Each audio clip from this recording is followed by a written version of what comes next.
It's all my fault. It's all my fault, ladies and gentlemen. The reason we're late is because of Ron Luce. But hello, Cubs fans, and welcome to Cubs on Tap. I'm Ron Luce. It's been a hot minute. I missed you guys. But I am joined by two legends in Cody Delmendo and Joe Mayers. Gentlemen, it's the MLB Lockout Day 8. How are we feeling? I'm praying, Ron. I'm praying. It's like praying that it ends tomorrow. It ain't gonna end tomorrow. I'm looking forward to going on Google and searching for a new sad Cubs fan to post on our Twitter account because I have thoroughly enjoyed those the last 8 days. I mean, what else are we supposed to do right now, man? It's just like it's sad boy season. Only in the off season of baseball, but it's fucking mid-December. It's fucking cold outside. I had to pull the pea coat finally out of the closet. Like it's sad boy season, man. Like it just sucks right now, and we don't even get to like think about who the Cubs could, sign. And we can, but we just don't know when that's going to happen. Right. Like, it's stupid. But we're going to talk all about it, man. We are. I'm good overall, though. I'm glad to see your face. That's good. I'm glad you mentioned the fan things because if we're completely honest right now, the Day 7 one made my article that I put out this morning. So I was very appreciative of that.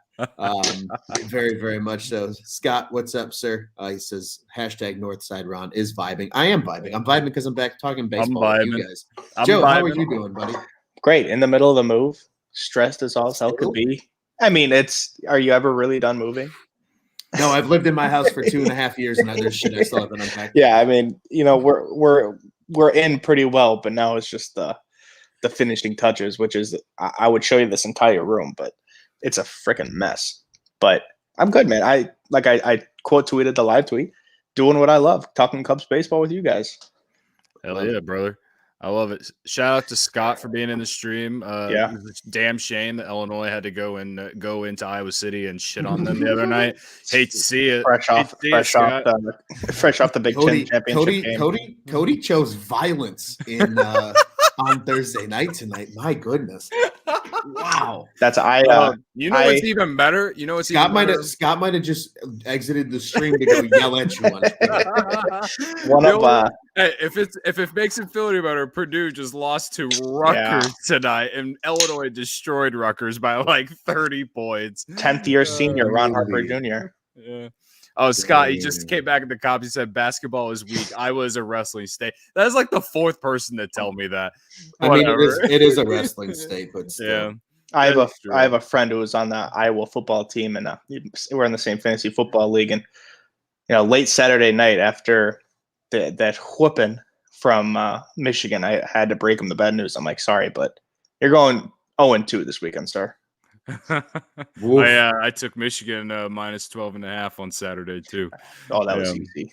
Yeah, it was the easiest. There was no sweat involved in that game. I had that with Joey on tap bets on Friday night. Yeah, we're off the rails. All right, I love this. Speaking of more off the rails, while we're at it, Joe, I hate to tell you, but Beaton's a little upset that you bet Kent State in the MAC championship game. He's a little upset. After that first drive where Kent State didn't score, but they just missed a couple D plays. I tweeted, I'm like, guys, you have to go ahead Kent State right now. And now you cannot keep up with them. And, oh my God, was I so wrong? I was so wrong. It's about as wrong as I am. Oh my gosh. I was about as wrong as me betting the Steelers tonight. Hey, that's okay though. On the money line and the spread. While we're talking about it though, speaking of NFL action and betting, we are in the presence of the number 2 man on Tally site. Out of 361, nicely done, my friend. Thank you. You little gambling connoisseur. I'm jealous. I can't ride with you like I tweeted you because I know as soon as I do, I'm going to drag you down. Because I have terrible luck betting NFL, especially in the second half of the season. First half, different. Second half, no chance. Yeah, see, last year I didn't bet as much as I did this year, but I feel like I learned from my mistakes. That's what I feel like, at least. I respect that. Tonight, I took the under tonight. The under's still alive. So, Vikings just picked them off in their own territory. Well, as long as they don't get to 44 points and the Steelers don't score, I guess we're alive. But yeah, We can do it. It is what it is. But I appreciate the shout out, Ron. Hey, man. I've had some profitable weekends. Good. This week's been okay. I've been trying. My college basketball it's not been great to start, and it already pisses me off. I can't bet on Illinois because the state of Illinois sucks. But like, Tell me about it. Isn't that changing though? It's supposed to sometime next year. They're hoping, we'll see. But yeah, no, I'm gonna do the On Tap Bets podcast tomorrow. So go tune into that. And love that. Yeah, I will tune in. I guess I was too good for Joey. He didn't want me back. I dominated him. Actually, Joey, he DM'd me today. He's like, "Yeah, I got a wedding and I gotta go to rehearsal tomorw." He's like, "Dude, you want to do it?" And I was like, "Sure, brother, I'll do it. Fuck it." Yeah, talk about a show that you're just like, you're like, you look down, you start talking forever. You're just talking football, and you look up, you've been on the clock or on the show for like an hour and a half. You're like, where did this go? Yeah, right. Just talking football for an hour and a half. Where'd the time go? So I'm just gonna I've listened to some that he's done. I'm like, all right, I guess I'll try and do that. But we'll see how it goes. It's gonna be a gong show, I promise you. I'm excited. To see how that goes. But no, I mean, you mentioned, right, MLB Lockout not going to end tomorrow, but you can go watch Cody over at On Tap Bets. But I think something we can keep going, guys. And again, I know I missed the episode. But guys, Marcus Stroman's still a Chicago Cub, and it still makes me smile. It still gives me a big smile. The only reason, no offense to KB, because we're speaking some KB vibes into the world today, but just because KB's up there, it's because Stroman's not yet up there. But we're going to change that very soon. So I'm very excited. I love seeing that KB jersey up there, brother. I love seeing it up there because he's going to be wearing it again one day. He will, and I think it might happen this year. Might be. I'm hoping. Rumors. It might. There's a rumor out there. Do we want to start with that first? We can. Yeah, let's dive into it. All right. So I wrote an article yesterday. I was grinding out. My girlfriend made me watch the People's Choice Awards, and I was grinding articles out because it was better than watching Kim Kardashian dress up like Catwoman, or an Incredibles. If you know, you know. I don't know. It's weird. I don't know. Girl. Anyway, Robert Murray and Russell Dorsey and Mark Carman, who's like a Chicago radio guy too. They were on a podcast, on Robert Murray's podcast, and they said, like, Robert Murray said something along the lines of he believes that Chris Bryant coming back to the Cubs is still a possibility because he knows a guy in Chicago who knows the Cubs, which take that with a grain of salt. Whatever. He knows a guy who knows a guy. Right. Yeah. He knows a guy. And that's how you know Chicago. Right. Yeah. And he knows a guy. Yeah. Yeah. He probably quite literally just lives right down Sheffield, hangs out at Murphy's all the time. Whatever. BS with the bartenders. Right. But I don't know. He said that he thinks it's still a possibility. He didn't guarantee anything, didn't say that it's going to happen, just said that he wouldn't rule it out yet. And, Bryant probably going to get somewhere between $27, $28 million AAV, which that's a lot of dough. That's a lot of dough. And, as much as I love the guy and I want him to be with the Cubs, I'd be willing to pay him that much if the Cubs can get him on like a 5-year deal. Like, I think that would be That's exactly what I was thinking. I'm glad that'd be great. That. So that's the synopsis of what was said on this podcast. Go read more on tapsportsnet.com. Hit the Cubs section. You know. He knows the drill. Yeah. So I don't know, fellas. Like, obviously, I want Chris Bryant back. Everyone knows that. Anyone who listens to this podcast knows that I want Chris Bryant back. If you read the article, you definitely know that I want Chris Bryant back, and I think that they should do whatever it takes to get him back. But how you guys feel? I want him back. I think if you're tiering, assume at this point Javi hasn't signed with the Tigers, which obviously has happened. If I'm ranking the guys I want back, it's Chris Bryant because he's just as steady as they come, and he can play multiple positions, and he's just the most likable guy on the planet. Like, when talking about like Baez, with all these shortstops coming up right now, is it worth signing Javi Baez to 6 year or how many years he signed for? 5? I think he got a 5-year. 6? Oh yeah, 5. it was 6. Yeah. Like, is 6 it years, 140. like your block? Like the Cubs are loaded in the prospect ranks at shortstop right now, and I wrote an article right at the end of the season about the possible platoons forming. One of them being first base. You sign Anthony Rizzo, there's no platoon. And if you're not platooning in some positions, you can't afford these big name guys and still be competitive, in my opinion. Like, and I really liked what we saw with Schwindel and Alfonso Rivas. And now we possibly also have Jan Gomes, who can play some first base if the DH isn't brought back when the lockout ends. So if you bring back Anthony Rizzo, Frank Schwindel is useless. Alfonso Rivas is not useless because he can play some outfield, but then we're just, essentially getting rid of those guys. So that is assuming though, right, that the DH doesn't come to the NL, because I think at least like with Schwindel, like you can maybe use him there, but then you make the same argument, right, of like, what if they go and get some other guy in free agency who's better suited to kind of be like your most common DH, play the field here and there to give guys breaks. And I don't like, it's gonna be I don't know about fun, but it's something to watch is how NL teams transition to using the DH. Do they use it as a spot to get guys off their feet but still get at bats, or do they go straight to we have a DH?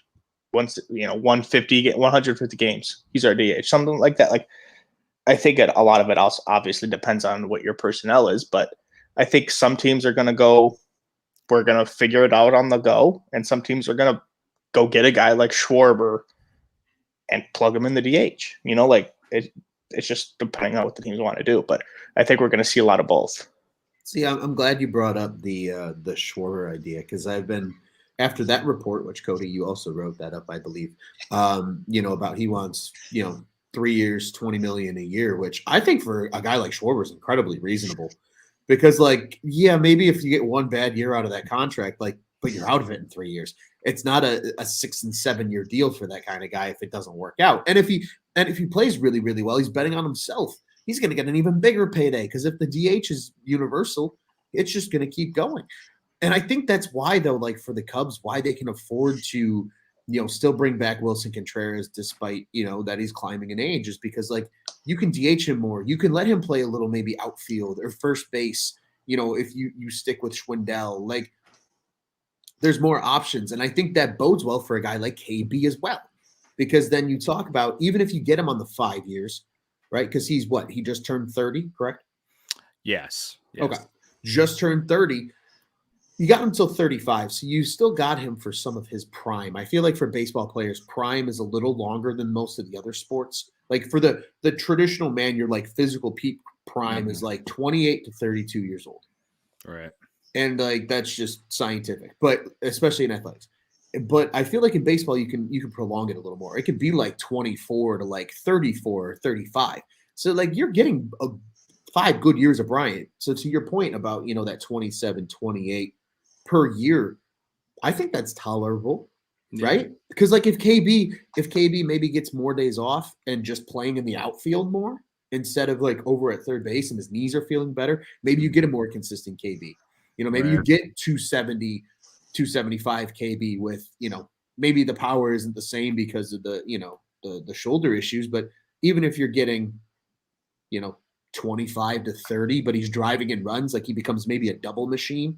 I'm not mad about that. I can live with that, because even if that starts to look in 2025, or 2026, you have enough prospects where guys are still going to be on small deals. And you can still have that flexibility without having to totally tear things down. So I'm a fan for it. I really am. And I think it would be nice, because then KB comes back and is he's here for the second go at it, and he's the golden boy. And then he kind of takes over then as the face of the franchise from what Rizzo was. Yeah. And because he was there with Rizzo together, but it was still always Riz. And then turning around, it's he is that guy. And he was okay, let's do this. Let's see where this goes. So I'm really intrigued to see what happens with him as well, just kind of like what Joe said. But I think if the Cubs can make it work and they maybe find enough value at some of their other holes that they want to fill for 2022, I think it's worth a shot if he's – and who knows? I'm not going to say he's going to, because I know if I say this, I'm going to either get ripped or people are going to get their hopes up. But I'm just going to put it into the universe as just – it is a what-if question. What if, though, he takes a little bit off that? And I'm not saying astronomically. I'm not saying he's going to take 18 to come back per year. But, like, what if he takes – instead of 27, 28, maybe he just takes a flat 25. That $2 million is still a very serviceable player on your team. So, like, even if it doesn't seem like at the top of it, like a very, like, wow, that is a very, it's not, it seems like not a generous hometown discount. It kind of is, because that's another David Bodie if he wasn't constantly getting hurt nowadays. Like, right. That's that utility guy who's like, maybe not your first guy off the bench, but like your second.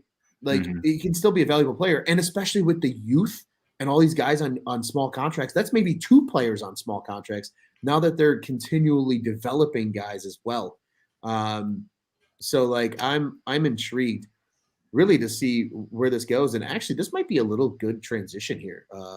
Michael Marchese jumping into the comments here. You guys talked about Bryant, to the Cubs for 5 years. Would this take the Cubs out of the Correa conversation since the Cubs are loaded in the farm at short? I think that's fair, because we kind of mentioned, Joe, you touched on that a little bit about the depth at the shortstop position. They have 3 in their top 10 with Preciado, the local boy Ed Howard, and then Hernandez.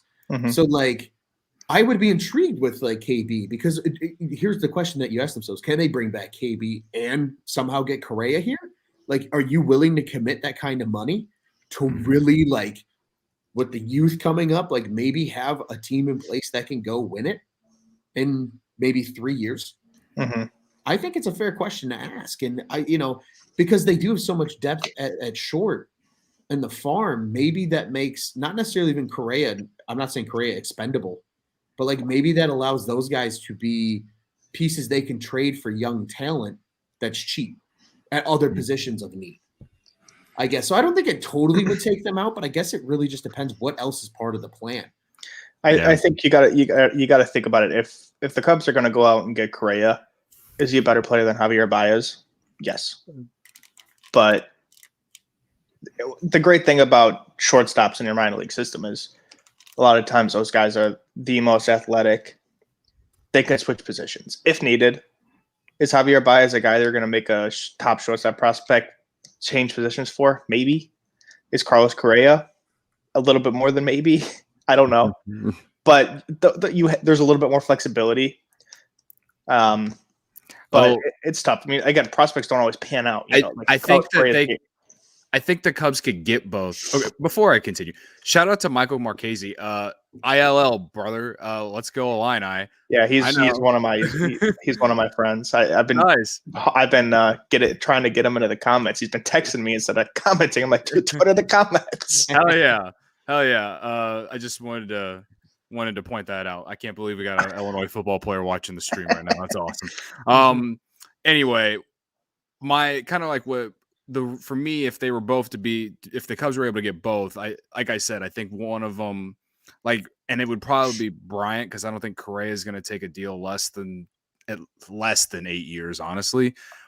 But if you just pay the AAV higher on less years, I think that the Cubs could do that. I don't know. Maybe I'm wrong about Correa. Maybe Correa, because he saw Stroman do what he did, taking less years but more money, or. We've seen it. Scherzer took 3 years, 42 AAV a year as well. Like, I don't know, crazy money, dude. Right? Like we've seen. Like, it's different. We haven't seen that ever. Do you think that becomes more common? I feel like it could, just because I feel like players are realizing it's hard to bank on having those best years all in a row, unless your last name is Trout, or hell, even Mookie Betts even had a little bit of a down year this year, right?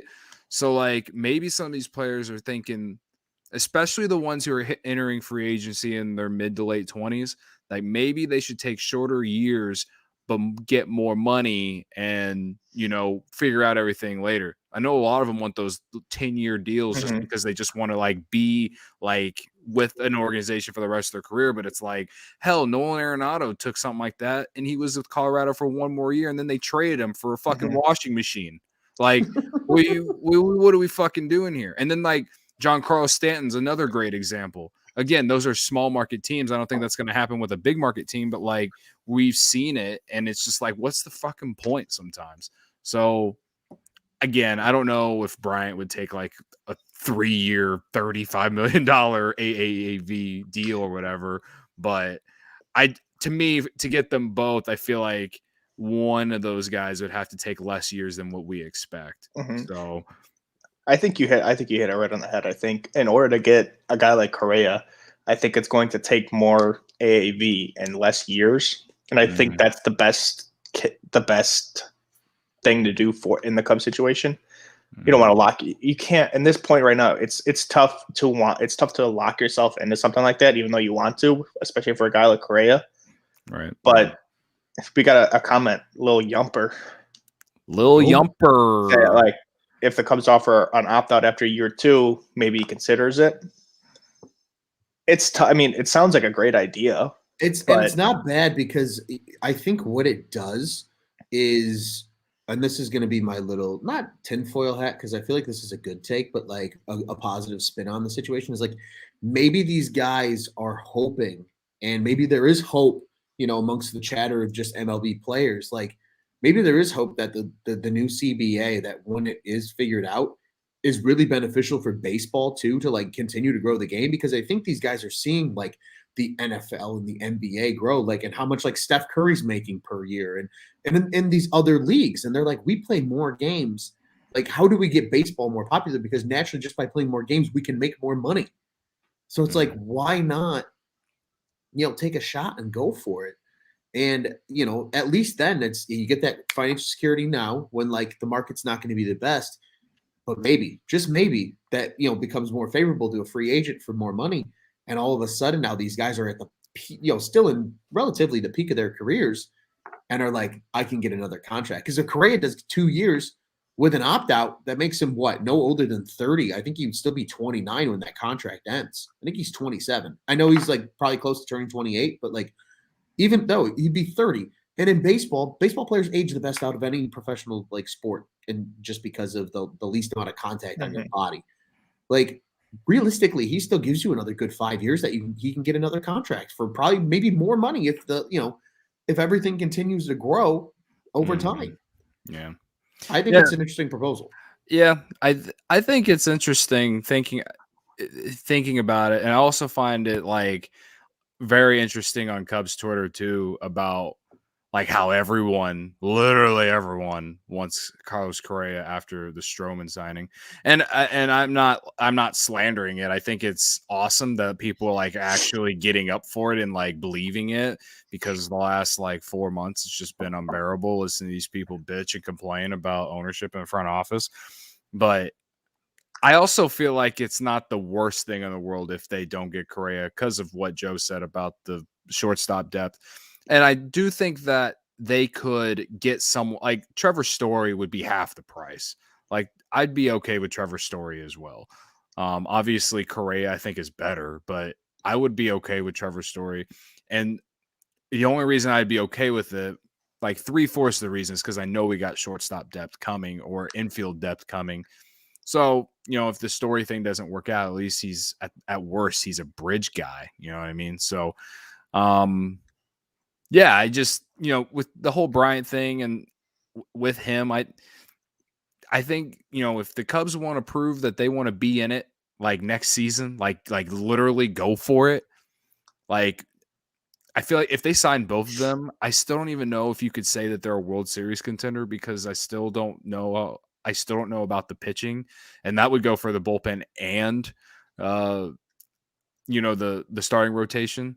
Like, to win a World Series, you got to have a lot of depth. Mm-hmm. And there's just a lot of like what we just don't know. Like, yeah, we probably see Braylon Marquez next year, but what are we going to see? We don't know. Like, you can't bank on that. That was kind of like the White Sox problem last year. They banked on a lot of things. I mean, they got fucking lightning in a bottle with Carlos Rodon. You know what I mean? If he doesn't do what he does, then I mean, the White Sox probably still make the playoffs, but they probably don't win as many games. I don't think. That's for sure.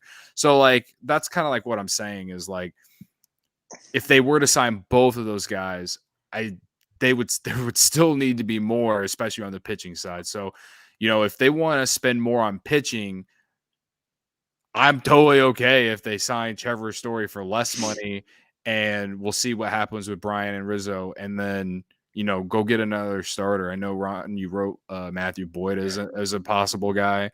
You know, there's plenty of other arms out there that could like fill out like just as depth guys. I think the Cubs got their top 3 or 4 guys in the rotation. It's just like now we got to find some depth guys because you can't bank on all 4 of those guys giving you 30 starts the entire like all throughout the season. You know what I mean? So there's still a lot of questions. So when it comes to like what the front office is thinking, I think that's like the big thing. Like, are they going to try and go for it next year? Then I think that they would probably definitely sign Correa and then, you know, give Chris Bryant a call and we'll see what happens. But I still think that the front office is more so thinking that they're just trying to make the postseason next year. Like I feel like I said on the last podcast, I felt like the Stroman signing was so similar to John Lester. Like you just like give like John Lester brought hope in the winter of 2014, right? Everyone, like, we were literally a mere hours before the lockout was about to hit, right? Mm-hmm. And then they signed Stroman, and it's like there's hope. Like that's literally what it was. There's hope. So, and when the Cubs signed Lester, they made a few other small moves. They traded for Dexter Fowler. They traded for Miguel Montero. You know, and then you had the slew of prospects coming up. Like that's kind of like the position that the Cubs are in right now. Like, we don't know who's going to come up next year outside of Brennan Davis. Like, yeah. But there has to be other guys. I know a lot of people are high on Ethan Roberts, for example, and, you know, other guys that are like probably going to be in the bullpen or, you know, can maybe, I don't know, like be a guy, a platoon guy off the bench. I don't know. Like there's a handful of guys that we just don't know. And you obviously, if you're going for it, you can't bank on those guys coming up and just being like, turning into God, you know what I mean? Not everyone is Kyle Schwarber in 2016, you know what I mean? So, yeah, to me, when it comes to if you get in Correa and Brian, I think the Cubs are like, if you do that, then you definitely have, like, you can't go like 3-4 in and then not do anything else. Like if you do that, you better go all in and like then really fix all the holes. You know what I mean? So, yeah. And I just don't see the Cubs doing that. That doesn't mean that they can't sign one of those guys, though, and I think that's more realistic. So, you know. No, and I agree with that. I think you see maybe one more significant signing, and then it's going to be a lot of like the depth pieces. It's going to be the Matthew Boyds of the world. It's going to be, actually, hold on, I have the list right here. It's going to be maybe like a Corey Dickerson of the world, or somebody along those lines more. Where I like Corey Dickerson. I've been wanting the Cubs to get him for like 10 years. I feel he wouldn't be a bad like no team ever wants him. Yeah, it's like why does nobody want Corey Dickerson? He gets cut like every year, like we're like DFA'd or whatever. But like you look at his numbers and you're like, why? Like, and then he always ends up like on the Pirates or the Rays and will like kill for him. Sure. You know what I mean? Yeah. No, it's. Anybody know if Daniel Descalso's out there? Yeah, fuck that, bro. Yeah, no, I'll agree to that. We'll stay away just far away from that one. But I mean, I don't know. I'm intrigued to see what the Cubs do because like it felt like the way Jed responded about the Stroman deal of like, oh, we didn't think the market was going to move that fast, but it sounded like they said it in a way where they were like, hey, like we had a plan. Just the market went quicker than we expected. But like we had some things in the works, which I like, and he's gone out and publicly said it. Like when the Wade Miley move happened, he's like, we're not done. We're not done. We're like, he was like, watch this. We're gonna go do some more shit here. Think about how quickly the Stroman thing developed. I mean, Stroman said he's ready to, he's like, I'll wait till March, I'll wait till after the lockout. Bing, bang, boom. He's in Chicago. Like something the Cubs, something Jed did was just brought. I mean, the city does does great in recruiting itself, but there's plenty of cities that do that.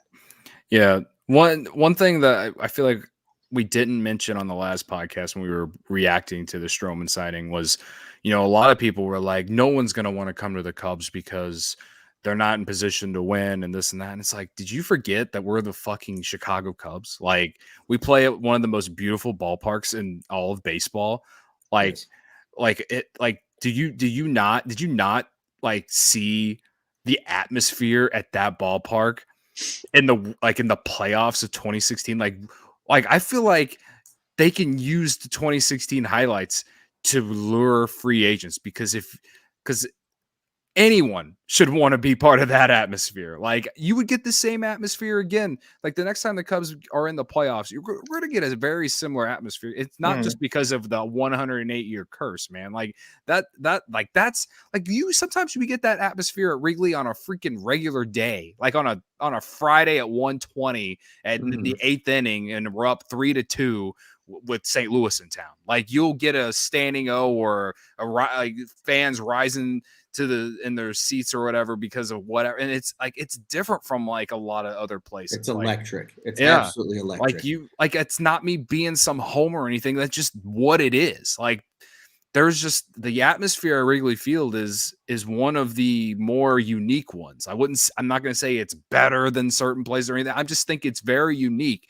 If Stroman, like, if they sold him on that and the fact that they're probably going to try and win, like that had to be some like part of it. I just like got so annoyed with a lot of people who were like, oh, like no one's going to want to come to the Cubs because they're not trying to win and they're not doing this, and the Ricketts, and it's like, well, you're just speaking your negativity into the world that no one wants to hear, bro. And another big knock that in my eyes is not necessarily positive, but it's something credit to the Cubs is how the way that things ended with KB, Rizzo, Baez. For sure. Yeah. Right. I understand. But at the same time, to be in Jed Hoyer's shoes, and they went from being buyers to sellers. We all know. Mm. But you have to look yourself in the mirror and be like, this isn't it. Right. Like, we love these guys we love these guys with all our heart, but this isn't it. Right. And we're going to do what it takes to get it. Right. What my thing, like, some people, like, I kind of talked about in the last podcast. I keep going back to it. I'm sorry. But like, someone, like, I guess in a way kind of accused me of like flip-flopping because I was like super sad at the deadline, but like me and Ron, like, Ron, you definitely know this because we did so many freaking post games or whatever where we were just talking about the offseason. We talked ourselves into believing that Jed was going to spend. Yep. That's not flip-flopping. I just like convinced myself that there's no way that Jed wasn't going to spend. And that's better way of thinking than just being a negative Nancy and just blaming everything else, all your problems on everything and on ownership and everything else. At the end of the day, what the Cubs did at the deadline was the smart baseball decision. Like, it was. There's no ifs, ands, or buts. Like, the Cubs got a haul for all three of those guys at the deadline. And Darvish before the season. Yeah, and Darvish and Jake Marisnick and Jock Peterson. Like, they got a lot of, not all of those guys are going to hit, but they got a lot in return. And at the end of the day, it is their fault that they got to that position. Like, that's what bothers me the most, is that they couldn't come to terms on a contract extension with any of them earlier. But when you go into the season and what happened, what else? Like, what else can Jed Hoyer, like, if he doesn't trade anyone, then we're sitting here and we lose the rest of the year, and then we don't get anything. And what if none of them sign? Then we're like, okay, well, we got nothing, and our farm system is still suspect. Like, I think. Sorry. Go ahead. I'm sorry. I think the biggest thing that will really get me to flip and really forget about what has happened is getting that extension for Contreras. Yes. That is the get right thing that needs to happen. Yeah. They did a great job. They did a great job getting Yan Gomes. There's two ways to look at the Yan Gomes signing. There's one, if you want to be the negative Nelly, Wilson Contreras isn't signing, and he's getting traded. Negative Nani. Negative Nani. Thank you for editing all the time. Yeah. And 2, which I choose to take, is, they paid a little bit more than you'd like for a backup catcher, but this guy Yan Gomes is a legit catcher in the major leagues. Like, you just signed Wilson Contreras' off days. Hey, and legit off days. You know what ability he has that warrants that money? Availability. Like, we literally just sat here and talked about it for an entire season as they went through 7 backup catchers. Boy. Mm-hmm. Are you kidding me? Yeah, it was ridiculous. Jose Lobaton is a all-time Lobaton. All-timer. All time. Like, this, it was insane. That never has been seen in my recent memory, at least in Cubs baseball, let alone Tony baseball Walters. in general. Tony Walters. Dude, we literally went through the who's who of backup catchers. Like, I thought Robinson Chirinos was the best backup catcher of the year. He was 100% the best one. But that's the point. It's not a shot at Robinson, but he's been around the big leagues for a while. You know what I mean? So he's like 40 years old, man. Right. They needed that. Sure, Yan Gomes is old, but he's that good defensive catcher. Dare I say, he reminds me of Jason Kendall. Why not? But maybe a smidge better. He's a good, at this point in his career, he is the perfect backup catcher to a guy like Wilson Contreras, because if the DH is in fact coming to the NL, there is your DH half the season, is Wilson Contreras. He gets to save his knees. You still have his bat in the lineup, but he just catches less games. And yes, he's a gold glove caliber catcher right now at this point. You can let him have that right now. Yeah. But this is that bridge to hopefully they're one of these catchers in their system working out. Look at the guy they drafted out of Arkansas. I'm not going to slander him, but just the type of catcher he is. He's a very defensive catcher. That's the guy you want backing up Contreras, because if you can get that DH every day and you have Willie's bat in the lineup, that guy can hit, 8 or 9, and maybe he'll give you some, bats. Maybe he walks a lot. Like a poor man Yasmani Grandal, the South side, just not as many hits, more walks, or he strikes out. But that's okay. Hey, he gets on base, and the guys at the top of the order can drive him in. To me, that's the best way they're going to use that right now with Willie. And it at least gives you that just bridge guy to have. And God forbid Willie gets hurt, who we've seen have injury issues in the past just because he gets used so much. Right. And I think like I said, you signed his off days, so now Wilson Contreras can be at his best for most of the season.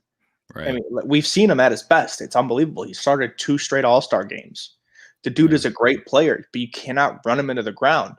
And you can't you have to have a viable backup that when he is in the batter's box, you're not just all right, time to change the channel, which I would never do. But you're just you have to have somebody viable that can still produce to some degree, which they just did not have last year. It was terrible. I think they definitely need to extend Contreras now, more so because Miguel Maya is going to have Tommy John or whatever, and he's going to be out all next year, and he basically didn't play this season. They can't bank on him anymore. He's kind of like a fringe prospect at this point. So, signing Marcus Stroman, but then not finding a way to extend Wilson Contreras, to me, I just, like Juice said on the last show, it's probably just bad timing. If this lockout wasn't happening, I feel like they would have found a way to get this done before the end of the year. So, whenever the lockout ends, I feel like that should be somewhere on the priority list, because the Cubs aren't going to find they're not going to get a better catcher than Wilson Contreras. They're just not. If that's all they did the rest of the offseason, I would be happy. I get that. I'm with you. I probably would be content with it too, as far as major moves. There's some smaller moves too.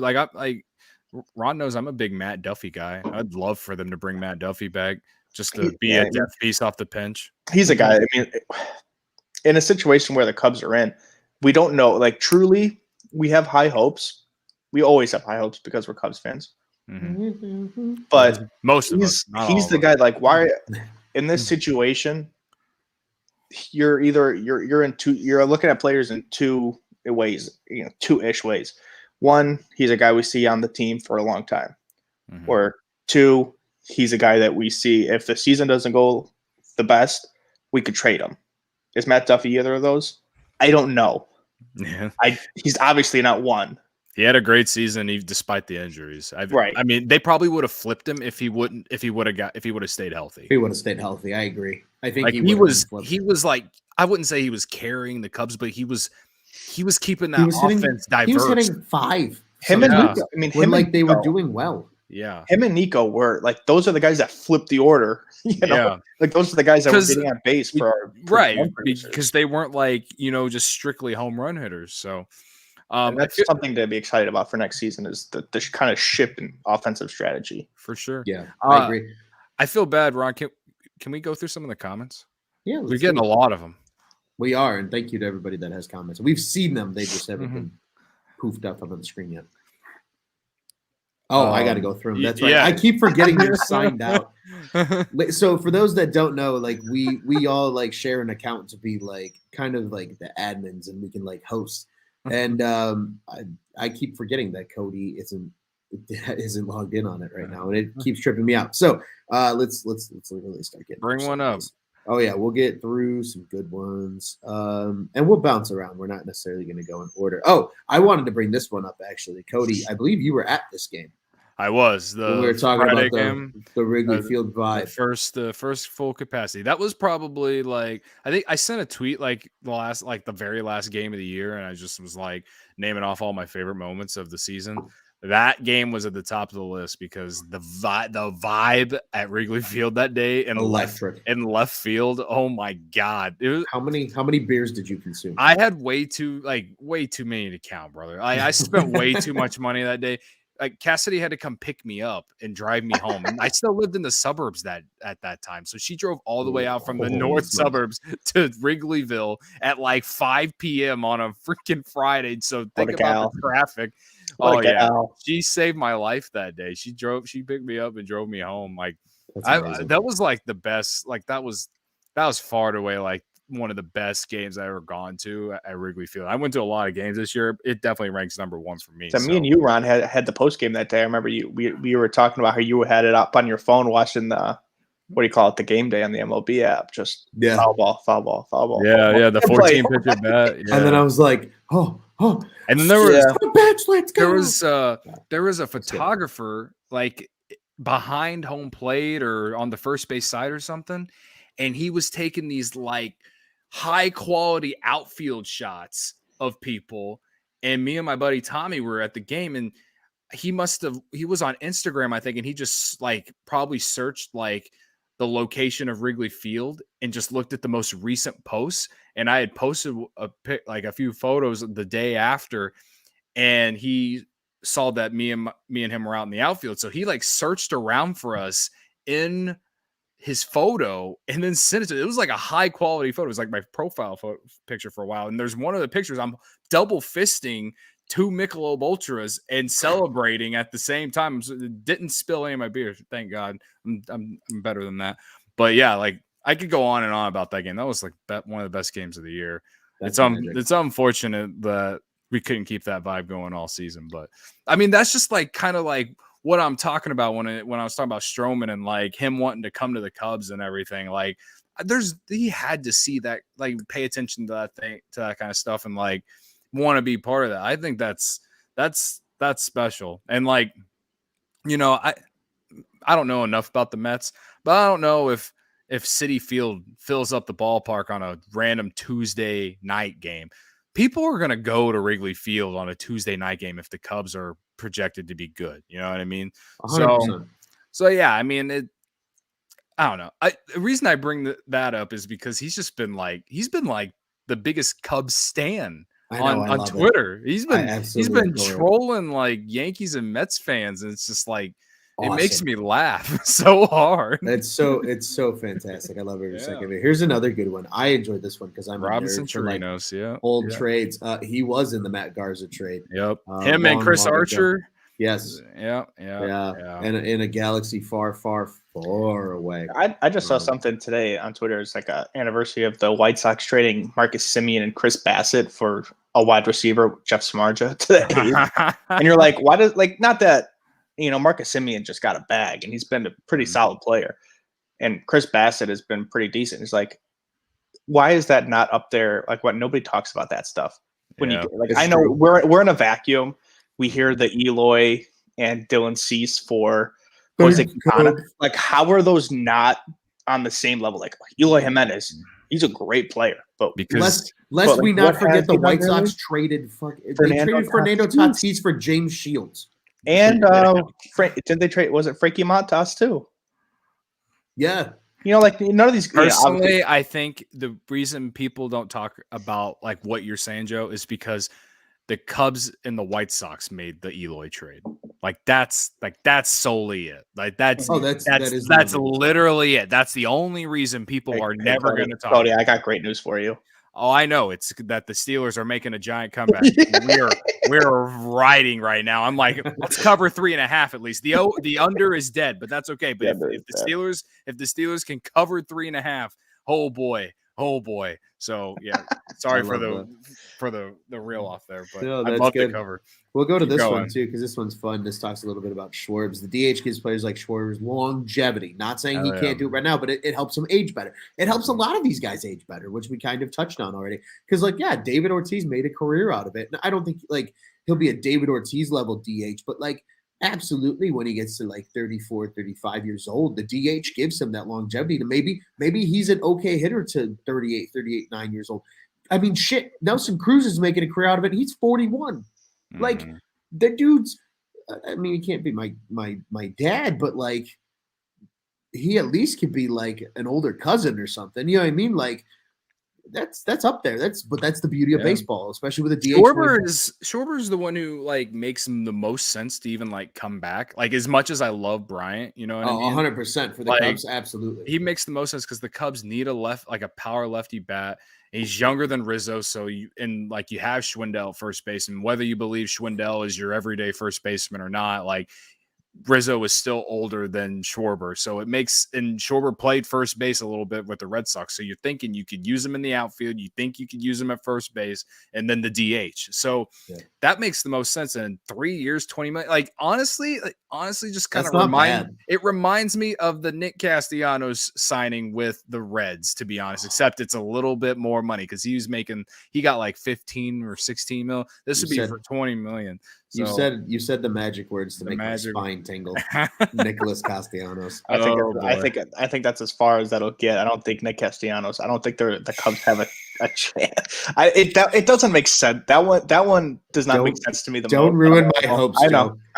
They would have to make some trades for sure because the outfield is so loaded with people right now. I agree, and that's especially after getting Clint Frazier. Absolutely, and that's going to ride into a question here in just a second, but I do want to share this as we mentioned the Steelers. Our boy Jody Bacoda here needs 16 yards, and we're riding. Let's go! You can check that out.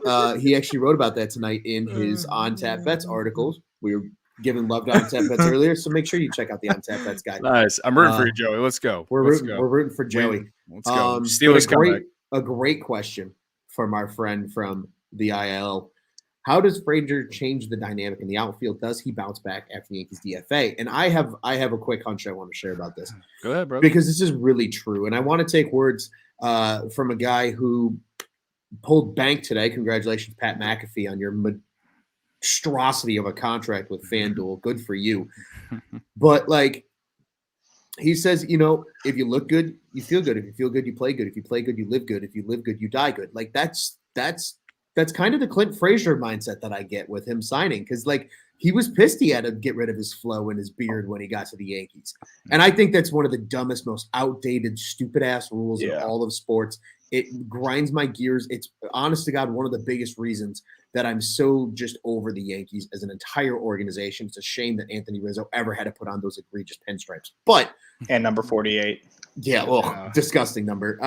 Unless you're in NASCAR. But like Frazier, and he's coming in too. He's wearing 77. Like, it's the first time in Cubs history. He's already vibing with Cubs fans on Twitter. Like, I think Clint Frazier, and I'm not saying like I think Clint Frazier is going to come out and put up all-star numbers, but like I totally think Clint Frazier is a guy that can come out this year and with enough regular at-bats can realistically give you 15 to 25 home runs, but maybe more conservatively 15 to 20 with like 40 to 50 RBIs. even if he only plays maybe 130 games, like maybe he gets, some more, he's like maybe the outfielder that gets the most days off kind of thing, and especially if you get the DH, maybe that's even better for him because then he gets a couple at bats at a DH if Wilson's still catching, 120 games this year. So I like the Frazier move. I think people are like way down on it for no reason because it's such a low risk, high reward move with a guy that was a top prospect in baseball. And mind you, when we sit here and talk about greatest trades the Cubs have ever made, Jed Hoyer was a part of that deal when I remember reading this in Theo Epstein's book about the Jake Arrieta deal. They said they went around the front office and all made lists. And it said, who list the players that you think with a change of scenery would truly thrive. Jake Arrieta was almost the number one name on almost everybody's board. So they went, they got him. And by the way, he was a Cy Young winner and a World Series champion with the Cubs. Shout out. Like this is a front office I trust to have an eye for guys that sometimes truly do just need a change of scenery. You see it all the time in sports. It happens. It's not to say that a guy's going to go somewhere else and become a superstar, but at least the guy's going to go somewhere else and become a productive player. How many times do we say, guys that are like, so-and-so, oh yeah, he was a prospect with this team, but then he worked out with this team. It happens all the time. That's the beauty of baseball and minor leaguers coming up. I think Clint Frazier is a perfect bounce back candidate because that's a guy who's I truly think is like, he's going to be the first player in the clubhouse that rides the St. Louis's boring train. Like he's going to be a fan favorite, I think, very quickly. And that confidence is going to help him regain what he was and what made him a top prospect in baseball. Yeah, I think like when they signed Frazier, that was before Stroman, so all fans were just like, "Oh, we're signing another fringe guy." Cute, yeah, and no one, another redhead. Like no one got excited about it. Like I honestly, I saw a lot of positive things about it. Just like, he's a nice piece. Like he's not going to change our team. Like maybe he can change his career with the Cubs, but like no one like got excited about it. And then they're also like, just how Cubs Twitter is and just being negative. Yeah. But you kind of you said it. You were perfect there, Ron. I mean, I think Frazier has. I don't think he's even got his potential out there, like been able to show it. He hasn't been given a chance. Right. I mean, he had like 200 some at bats in like 2019, but the numbers are actually good. Have you guys ever heard of a fun player with the media that plays for the New York Yankees? No, I'm being dead serious. A fun player, like a hobby guys. No, like guys that like are a good quote. Like like a Castellanos is, and like a Marcus Stroman, and like those guys. You ever seen one of those with the Yankees? No. Even Johnny Damon lost his swagger when he went to New York. Yeah. What about Jacoby That's Ellsbury? a real deal. They are. Yeah, look at like he went and just wasn't the same player. I am a legitimate believer that an organization that runs like some uptight like thing that existed 150 years ago is the dumbest thing in the world. Right. And I think that's absolutely a real thing. Like, I think he truly just needed to get the hell away from the Yankees because he doesn't thrive in that like business only mindset. Like everybody joked on Twitter the days following the trades that like Rizzo looked miserable in the Yankees dugout. Yeah. Yeah, I don't know. Going back to what I said earlier, when you're thinking about guys, you can think about them in two ways. In this way, you could probably add in a third with a guy like Clint Frazier. One, like I said before, is a guy you see being with the team in the future as they compete. Two, a guy that if things don't go the way we hope, you can trade him. Or three, in this case, with a guy like Clint Frazier, if it doesn't work out, it doesn't work out. He's gone. He's just done. hope it's nothing. There's no consequence here. Right. You just hope it doesn't go as bad as Shelby Miller did. Right. Like you're hoping that he finally gets his opportunity and actually shows. I mean, Marcus Stroman quite literally tweeted, or someone, no, it wasn't Marcus Stroman. Someone tweeted that Marcus Stroman said that he thinks Clint Frazier is Manny Ramirez. And, Manny Ramirez was great. I don't know. I'm just saying that's what he compared him to. So, but you look at the guy that's popping into my head is a guy who left the Yankees, went to another team, had a lot of success recently. Sonny Gray. Yeah. I mean, it's different there. Like people there. Not that it doesn't happen in Chicago, but people are dickheads. Yeah. Like if you're not New Yorkers suck, dude. I'm not a fan of New Yorkers. And not to say that there's not any of that in people in Chicago, oh, no, but a vast majority of, especially Cubs fans, are so positive. Mm-hmm. And they just like, you could see like they're just so embracing. Yeah. And there's something to it, like with baseball is a game of confidence. Cubs fans are truly like one of the few fan bases in the league where like you are forever like legitimate, like you are just forever beloved in Chicago if you wore the Cubs pinstripes. Like it doesn't matter what team you go play for. Castellanos went and played for the Reds, and people still like them. Mm-hmm. Myself people included. fucking still talk about Tony Campana, brother. Right. That's what I'm saying. I actually just saw the video of his inside the Parker. Yeah. But it's true though. Like people still like look at Marquee. Marquee Network's a perfect example. Carlos Pena coming back. Marquee.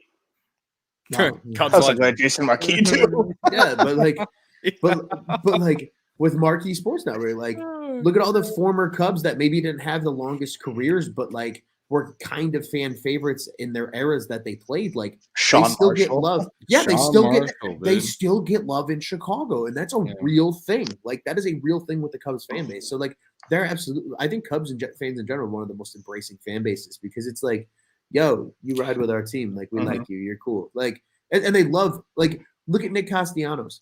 Nick Castellanos went from being like just probably like an enjoyed player in Detroit, but like Detroit's not the size of Chicago as a market. Like he comes to Chicago and he literally became a superstar because people loved his personality and they just loved the dude that he was. And they're like, hey man, you play for our team and you're really cool and you're really good. Like this is fun. Like that's just being a Cubs fan overall. I think of course you always get, you get your jag bags in the fan bases, but like, overall, I think that's the general consensus amongst Cub fans and how they treat people. And actually, you mentioned that Clint Frazier comment.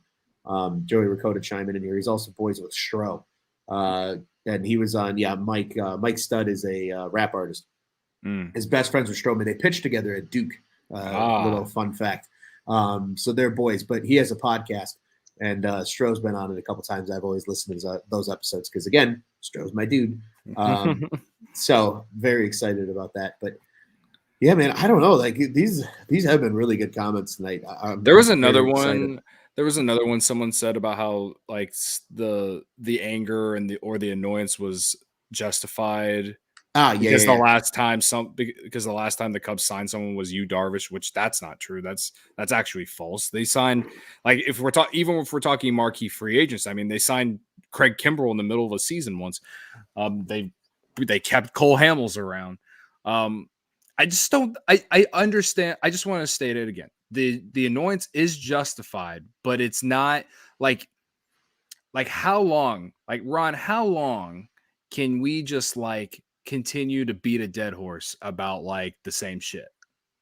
Like that's all I've ever like that's the point that I'm trying to make. And like there are people like legit people who like did not want to like no one wanted to believe that they were actually going to spend despite being a big market team and like literally having $44 million on the payroll. Like after saying multiple times that they were going to spend. Like, I'm not saying you have to believe it. All I ask is to have like a tiny ounce of faith because that's literally what being a Cubs fan is all about, is like believing. Like for 108 years, we went into every year and believed that we were going to win the World Series, even though we knew in a lot of those years that we were going to be really fucking bad. So like that's all I really the point I'm trying to make. I'm not saying that you have to be positive all the time. I'm not saying that you can't be negative, blah, blah, blah. I'm just saying like, just have a little bit of goddamn faith because like to see so many people like, and Ron, you're with me on this, to see so many people after the All-Star break, like literally jump ship to go cheer on the White Sox. And everyone knows I'm not like a giant like White Sox hater or anything like that, but like I'm never going to wear a White Sox jersey or anything. Like to see people actually because of what happened at the trade deadline, which again were the right baseball decisions, even though they sucked and it was not fun and it was like a terrible second half, they were the right baseball decisions at the time. To see people jump ship just because of that is disappointing to me. Like, it's honestly, like, I'm not a gatekeeper, but like, it's like, to me, it's like arguable to like remove your fan card. I honestly, that's just how I feel. Like, again, I just want people to I wanted people to just have some faith in the offseason. Like, get up to like be excited about something. The Cubs made a few moves, and then like the lockout was like hours away, and people were just throwing a fit. And it's like, okay, the lockout is coming, but like there's still plenty of people on the market. Like, it was like those 72 hours, like the 3 or 4 days before the lockout actually hit, were some of the most agonizing, annoying times on Cubs Twitter, because all people did was just like tweet at the Cubs account, or like just tweet about how shit was just so terrible and so bad and like blah blah. This is like, they have already made a few moves that actually made baseball sense, and then there's still like they would still have time after the lockout's over. Unless that shit went into like fucking, July or something, you know what I mean? But like, I don't know. Basically, the whole point was I just wanted some people to have some faith. Like, just have faith, because that's like what it is. That is literally what it's about to be a Cubs fan. That's literally it. To throw up here, Lil Yumper, thanks for all the comments. Like I said, it can be hard to believe Jed saying they're going to spend and KB was offered a contract, and then hearing he wasn't. You're like, well, what do you believe? What do we believe? You can believe that Jed was maybe not. I don't want to say lying, but maybe it wasn't. Whatever happened was wrong. But you have to have some optimism. Like, what are you going to choose to believe, that the apocalypse is happening and the Cubs are never going to be good again? Or are you going to sit here and be like, all right, I got to give them a chance? Right. And with that chance, we just spent 3 years. We just gave a 3-year, $71 million contract. Right. And they have a big plan. Deal. Like, I think that's something that gets forgotten about, is like, these GMs have a plan, especially good GMs. And I truly think Jed's a good GM, because like, there's a reason that Theo wanted him to come to Chicago. Mm-hmm. Like, if Theo was just this mastermind that, felt like he was egotistical and was like, I'm going to do it by myself, he would have never asked Jed to leave a GM post in, San Diego, where he was really the one calling more of the shots, even though, they obviously have a president of baseball operations, but like, it was going to be Jed's say with like, in that role at the time, versus like what it was with Theo, where Theo kind of was where the buck stopped instead of Jed. Yeah. Now it does stop with Jed now, and Jed gets this chance to run a team that he's been around for a long time. And like, it's not him coming into a new situation, have to relearn everybody that's in the organization. Like, he knows all these kids. He's been here since 95% of them have been with the organization. Like, right. There's a reason that like he's got a plan in place. And especially if you believe what Theo said, that they were setting up like a kind of like the next transition plan. The transition plan a couple years ago. You don't think Jed was already kind of getting prepared for like some of the stuff he kind of wanted to do given certain circumstances at that time? Like, he definitely had something in mind. And I think I do think it's fair to have a little bit of, I call it professional skepticism of like, all right, but I don't even think Jed has been perfect through the whole situation with Bryant, especially. I'm not standing Jed saying that he hasn't done anything wrong, but literally people are already out on him. Like, even after making all those moves that, so like at this point right now, look really good in the Cubs' favor. Like, the Yu Darvish trade, we're going to look back in like 3 years and be like, God damn. Remember when we were all mad about that? Mm-hmm. Yeah. So it's like that, like, again, I just feel like you can't just like say fuck Jed Hoyer when he hasn't done anything wrong yet. He will make a mistake at some point. Well, it's just too soon. He's only been like the guy calling the shots for what, 1 year? Like, yeah, it's really he's out to prove himself. Right. GMs take a lot longer to gauge in terms of success rate than a head coach does, or a manager does, or in sports, because a lot of their moves are set up more so for the future, because, and especially in baseball, where like you're relying on majority of the system that sure Jed was a part of, but they ultimately, let Theo make the decision. Like who gets all that, regardless of what was happening. It's inside the closed doors. Right. Exactly. It's Theo. Now Jed's out here to prove himself. Give him a chance. Yeah, and he's gonna need a while. It's not as immediate as Ross, where we saw like, hey, even in midst of a sell-off, like you still had the team buying in and being competitive every day. Like that's a sign of a good manager. So it's a little easier to see that from a manager or a head coach in sports than it is from a GM, because their plans do legitimately. That's why they always say, like in the NFL, a GM always gets at least 2 head coaches, because it's like you need that time to see what they do over a long-term period. So I think it's again, it's fair to have professional skepticism, but at the same time, like you said, you got to have a little bit of faith in order to really just make being a Cubs fan fun, because otherwise, if you sit here and have zero faith, like I feel a lot of us Bears fans do, like it sucks. It's not as fun. You know what I mean? Like we went from the there's always next year to the the world is ending. Like not to say that we should go back to the there's always next year, but you got to keep some of that sentiment. Like we give guys a chance. Shit died before 2016. The Bears are a great example on how far head over heels better of a ran organization in the city like the Cubs are compared to them.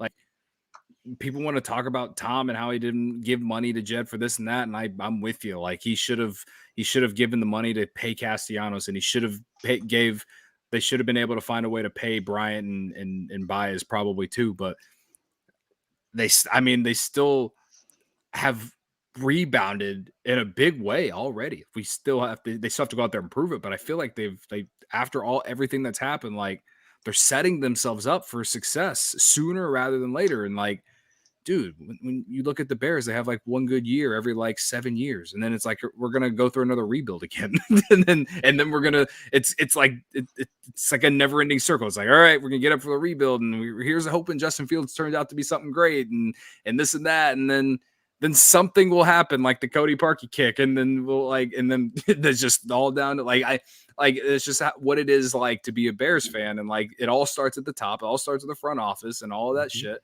And then so if you take that and you compare it to like how the Cubs do things, like I just feel like it's just light and day, like or night, day and night, whatever you want to call it.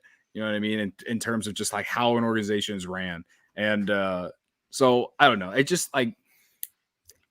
I just think that the front office deserves a little bit more credit for some things. And I don't think a lot of people give it to them because it's part of their shtick where they just have to be negative all the time and they have to hate everything and they have to be pissed off. And honestly, that's just not fun. And I think that's stupid.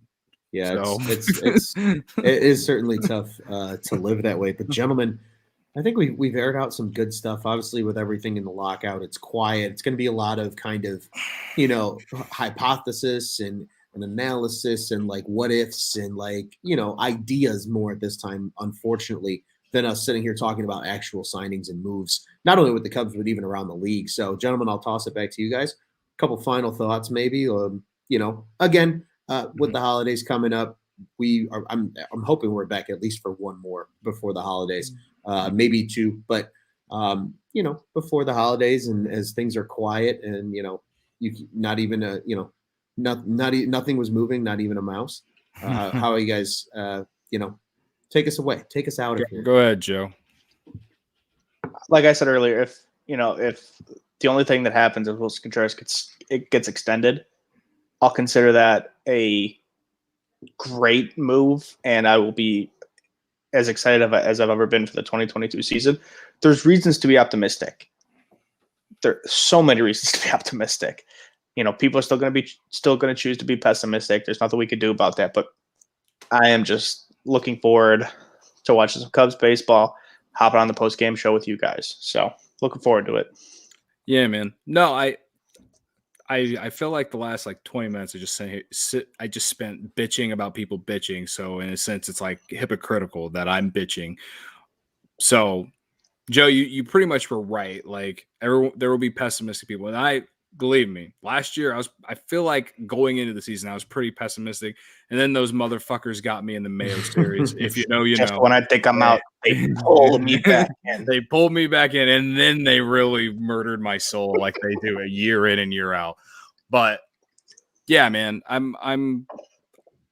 need the lockout to be over so we can get back to thinking about, you know, if Correa's coming to the Cubs, or if we're going to figure something out with Brian or Schwarber or, you know, Rizzo or something like. And then, you know, so many other guys out there that the Cubs are probably talking about right now in the office or whatever.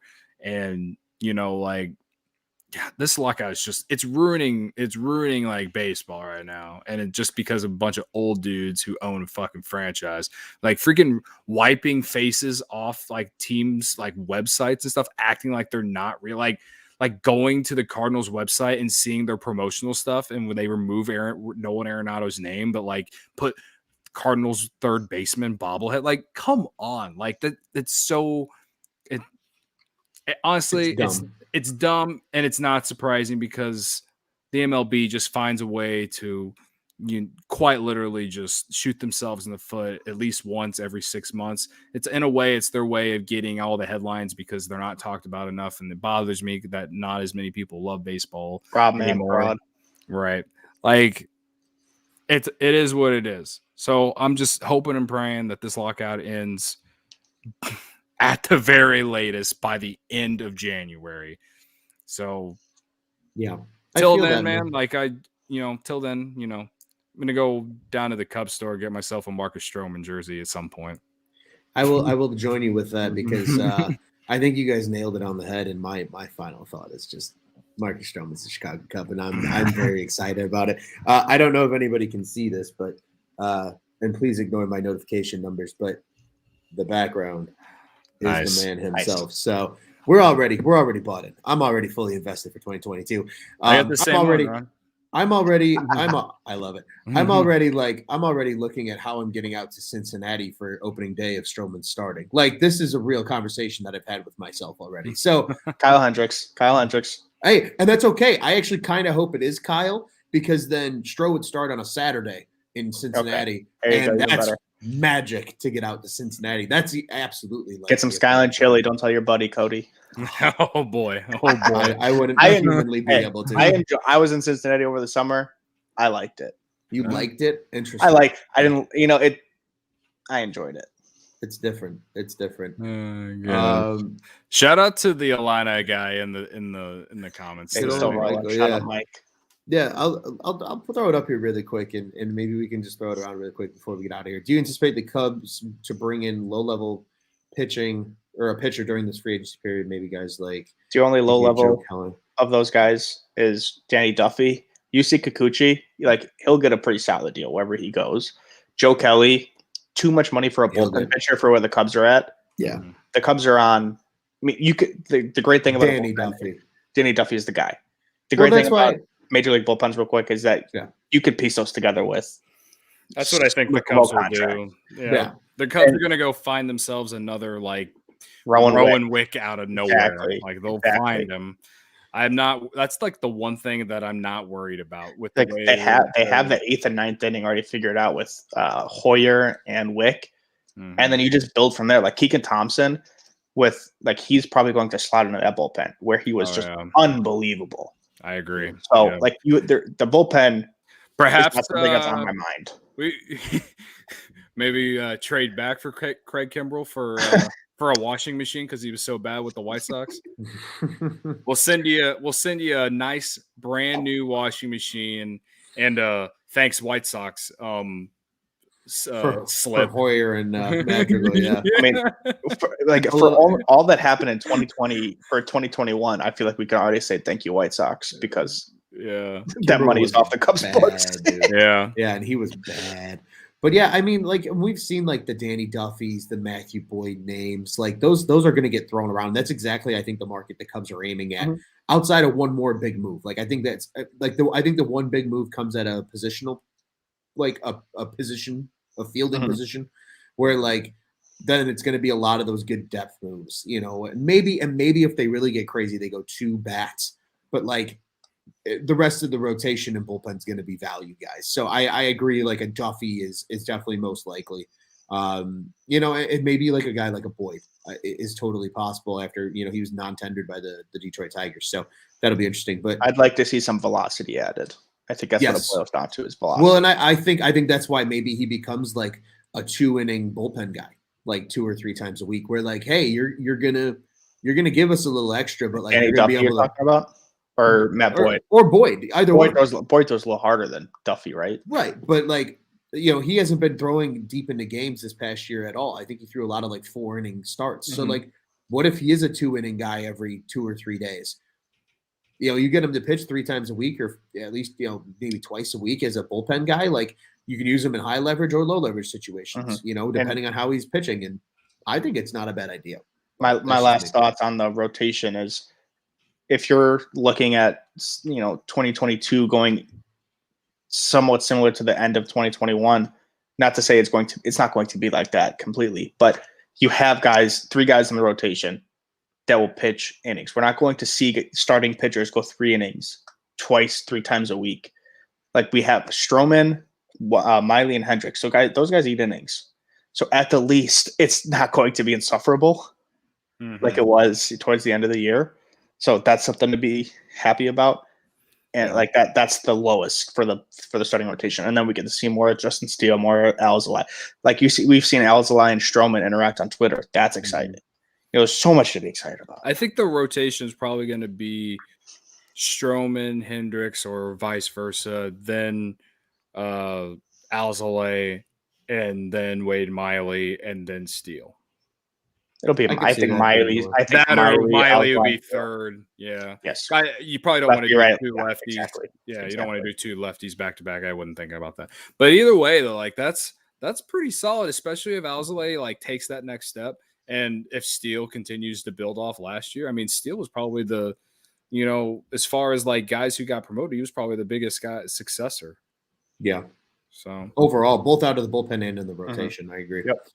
Yeah, it'll be fun, but and we'll be back soon to talk more Cubs baseball. But in the meantime, we want to remind you that Cubs on Tap is the official Cubs podcast of the On Tap Sports Network. Check out all of our great work over at www.ontapsportsnet.com, at OnTapSportsNet on social media. You can follow the pod-specific account at Cubbies, Cubbies, on Tap on Twitter and Instagram. Cody does a great job with the IG account.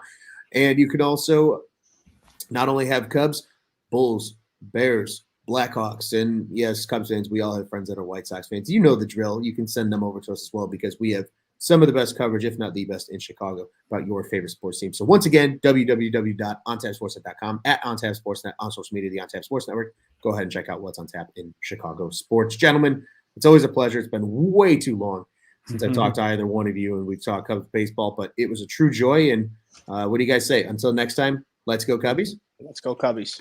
Go Cubs. Fuck St. Louis. Yachty is the most overrated player of all time. Go Cubs.